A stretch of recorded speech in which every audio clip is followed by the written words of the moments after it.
Hola y bienvenidos a Cocina Gurú. Hoy haremos el mejor salmón en freidora de aire, saludable, jugoso, muy fácil y delicioso. Así es como se prepara en menos de un minuto. En un recipiente mezclamos aceite, zumo de limón, condimento italiano, que si no tienen en casa no se preocupen porque tengo la solución muy sencilla. Pueden mezclar romero, tomillo, orégano y albahaca seca. La combinación de estos ingredientes es muy similar al condimento italiano que venden en todos los supermercados, así que si lo haces no tendrás problema. Agregamos también ajo en polvo, que le dará un toque más intenso y delicioso. Y ahora mezclamos bien.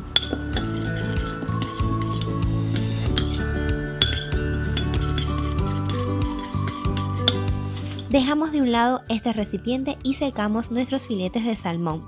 Esta cantidad que he preparado dará exactamente para 2 cortes de salmón que tengo aquí. Así que si quieres preparar más, ten en cuenta las proporciones.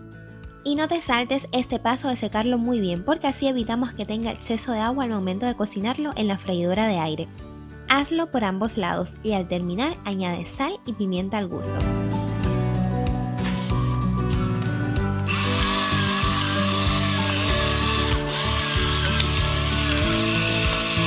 A continuación dispersamos muy bien el condimento para hacer este rico salmón en freidora de aire. Verás qué delicioso queda al final.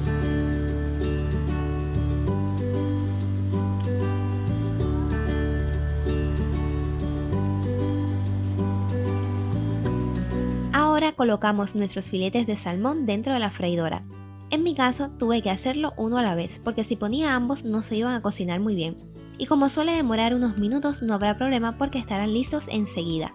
Además, las freidoras de aire necesitan espacio entre los alimentos para hacer circular el aire caliente y así cocinarlos correctamente, por lo tanto no las sobrecargues.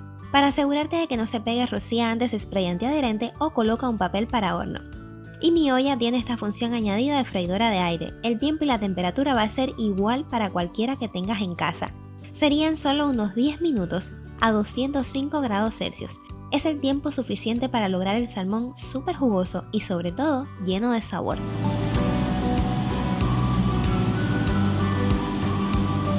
Pero al terminar, para asegurarte de que está totalmente cocido sin peligro para tu salud, vamos a comprobar la temperatura interna. Para esto utiliza un termómetro de cocina. Lo ideal es que esté por encima de los 65 grados Celsius por al menos un minuto en todas las partes del salmón. Si está en 70 grados Celsius, mejor aún. Y como ves aquí, está perfecta. Sirve este salmón en freidora de aire de inmediato y acompaña con limón fresco y perejil, además de vegetales o arroz, según tus gustos. Por aquí te dejo la lista completa con todos los ingredientes para que prepares salmón en freidora de aire muy saludable, fácil y rápido.